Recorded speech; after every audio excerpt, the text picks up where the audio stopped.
ঘর জামাই হতে পারলে আমি আপনার ছেলের বউ হতে রাজি। আমি আমার বাবা মাকে আমার মাসিকের বেতনের 1 টাকাও দেব না। আপনার ছেলে যেমন আপনার খরচ বহন করছে, ঠিক সেভাবেই আমার বাবা মায়ের দায়িত্ব আপনার ছেলে নিতে হবে। ছেলের জন্য মেয়ে দেখতে এসেছিলেন রুনা বেগম। মেয়েকে পছন্দ হয়ে যায়, হবে নাই বা কেন? মেয়ে দেখতে সুন্দর, জব করে, যদিও বয়স একটু বেশি, তবে ধরা যায় না। ভরা মজলিসে সেই মেয়ের এমন ধারা কথা শুনে রাগে কপালে ভাঁজ পড়ে যায় রুনা বেগমের। তার ছেলেকে কিনা ঘর জামাই থাকতে হবে? কি আশ্চর্যজনক কথাবার্তা! মেয়েকে পছন্দ হয়ে যাওয়ায় মেয়ের বাবা হানিফ প্রামাণিকের সাথে দেনা পাওনার বিষয়ে কথা হচ্ছিল। কি কি দিতে হবে, কিনা দিলেও চলবে, মেয়ের জন্য আলাদা, ছেলের জন্য তো একটা স্বর্ণের চেন, বাইক দিতেই হবে। কথাগুলো হানিফ প্রামাণিক শুধু মাথা ঝাঁকিয়ে মেনে নিচ্ছিলেন। পাশেই বসে থাকা লুবনা, যাকে আজ দেখতে আসা হয়েছে, সে বিরক্ত মুখে রুনা বেগমের দিকে তাকিয়ে আছে। কথাবার্তার এক পর্যায়ে রুনা বেগম লুবনাকে জিজ্ঞেস করে ওঠে, তা তুমি কত বেতন পাও মা? লুবনা জোরপূর্বক হেসে বলে, পাই আন্টি, মোটামুটি কিছু একটা অ্যাকাউন্টে যোগ হয়। কত হাজার বেতন পাও? দীর্ঘশ্বাস ফেলে লুবনা। শেষ পর্যন্ত বেতনের অঙ্কটা বলতে হবে। সে মেঝের দিকে তাকিয়ে বলে, 27,000 টাকা। কোনো কোনো মাসে 25ও আসে, ঠিক নেই।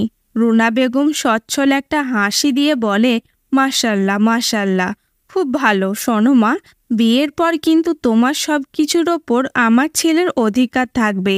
দুজনে মিলেমিশে থাকবে। তুমি তখন আমার মেয়ের মতো আর একটা আদরের মানুষ হয়ে যাবে। আমার ছেলে কি করে জানো? ওর বেতনের সব টাকা আমার হাতে দেয়। যখন যা প্রয়োজন তখন তা আমার কাছে থেকে চেয়ে নেয়। তোমারও সেই অভ্যেস করতে হবে। লুবনা বাবার দিকে একবার দেখে, আবার মাকে দেখে। নিজের বিরক্ত ভাব লুকিয়ে বলে, বুঝলাম না আন্টি। রুনা বেগম একগাল হেসে বলেন, তোমাদের বয়সী ছেলে মেয়ের খরচের হাত বেশি। এই বয়সে না জমালে ভবিষ্যতে কি করবে? বেতনের টাকা জমাতে হবে না? না মানে আমার বেতন তো আমি পুরোটা বাবাকে দিই। আমার টাকার প্রয়োজন নেই। আমার মা বাবা খুশি থাকলেই আমি খুশি। বিয়ের পর তো আর পুরো টাকা বাবাকে দেওয়া সম্ভব না। আর একটা বাড়িও তো হবে, তাই না বেয়াই? হানিফ প্রামাণিক মৃদু হেসে মাথা ঝাঁকিয়ে বলে ওঠে, জি জি, একদম ঠিক বলেছেন। সবার মাঝে আরও কিছু কথাবার্তা হয়, যেটা লুবনার একদমই পছন্দ হচ্ছিল না। ছোট থেকে মাথার ঘাম পায়ে ফেলে বড় করলো বাবা মা, আর চাকরির 7 মাসের মাথায় বিয়ে করে টাকা দিতে হবে পুরোটা শ্বশুর বাড়িতে। লুবনার নীরবতা ভেঙে বলে ওঠে, আন্টি, বাবা আমাকে এই পর্যায়ে আনতে 27টা বছর আমার পিছনে টাকা শ্রম দিয়েছেন। শ্বশুর বাড়িতে না হয় 5টা বছর অন্তত যাক, তারপর না বেতন ভাগাভাগি হবে? রুনা বেগম কিঞ্চিত ভুরু কুঁচকে বলেন, এটা নিয়ে তো এত কথা বলার কিছু নেই। তোমাকে দেখতে এসেছি, কথা হবে তোমার বাবার সাথে। তোমার এত কথা বলা মানায় না মা। লুবনা এত কথা বলতে নেই, উনি তো ঠিকই বলেছেন। উনি তোমার শাশুড়ি হবে। উনি তোমার মায়ের মতো। ওনার কথা তোমার ভালোর জন্যই। হানিফ সাহেবের কথা তার দিকে তাকিয়ে লুবনা পুনরায় বলে ওঠে, আমার যে ভালোতে আমার বাবা মা নেই, সে ভালো আমি চাই না বাবা। আর তাছাড়া উনি তো আমার জবের কথা শুনেই বিয়ের কথা ফাইনাল করেছে। লুবনা জোরপূর্বক হেসে রুনা বেগমকে উদ্দেশ্য করে বলে, আপনার ছেলে ঘর জামাই হতে পারলে আমি আপনার ছেলের বউ হতে রাজি। আমি আমার বাবা মাকে আমার মাসিক বেতনের 1 টাকাও দেব না। আপনার যেমন খরচ বহন করছে, ঠিক সেভাবেই আমার মায়ের দায়িত্ব আপনাদের নিতে হবে। তড়িৎ গতিতে উঠে দাঁড়ায় রুনা বেগম। উচ্চ গলায় বলেন, যত বড় মুখ নয় তত বড় কথা। মেয়েকে শিক্ষা দীক্ষা দেননি নাকি মশাই? বড়দের সাথে কিভাবে কথা বলতে হয় শেখাননি? হানিফ প্রামাণিক পরিবেশ শান্ত করার চেষ্টা করেন। এমন সময় লুবনা আবার বলে ওঠে, বিয়ে যদি হয় আমার বাবা কোনো প্রকার যৌতুক দিতে পারবে না। উল্টো আমার দেনমোহর আমি যেটা চাইবো সেটা আমাকে দিতে হবে। বাকি রইল আপনার ছেলে স্বর্ণের চেন আর বাইক। প্রয়োজন হলে আপনারাই দেবেন, আমার বাবা কেন দিতে যাবে? রুনা বেগম এক প্রকার বিশ্রী ব্যবহার শুরু করেন এবার। লুবনা নিজের ঘরে যাওয়ার জন্য পা বাড়িয়ে আবার থেমে যায়।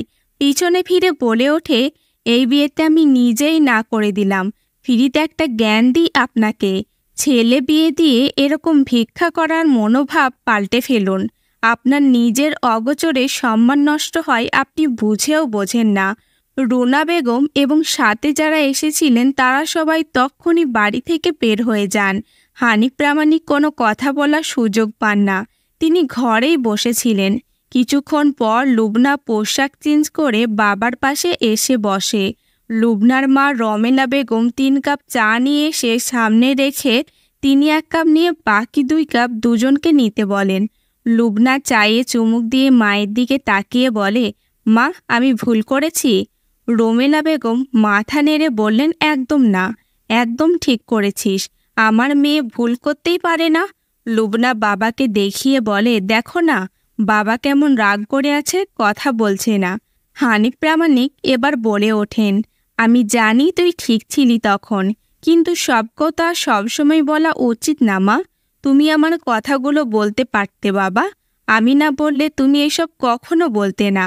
আমি মুখ বন্ধ করে থাকলে বিয়ে হয়ে যেত। তুমি এত কিছু কিভাবে দিতে? আমি আমার বেতনের পুরোটা দিতাম। কি করেছে ওরা আমার জন্য? শুধুমাত্র তাদের বাড়ির বউ হব, এই জন্য তাদের কথাই শেষ কথা? আমি সব মেনে বিয়ে করলে সারা মাস পরিশ্রম করে মাস শেষে তাদের হাতে টাকা দিতে আমার কেমন লাগতো বুঝতে পারছো? কিছু বলতে না পেরে ভেতরে ভেতরে মরে যেতাম আমি। তার চেয়ে যা হয়েছে ভালো হয়েছে। মেয়ের কথা শেষ হতেই বুকের একপাশে জড়িয়ে নেন হানিফ প্রামাণিক। দীর্ঘশ্বাস ফেলেন।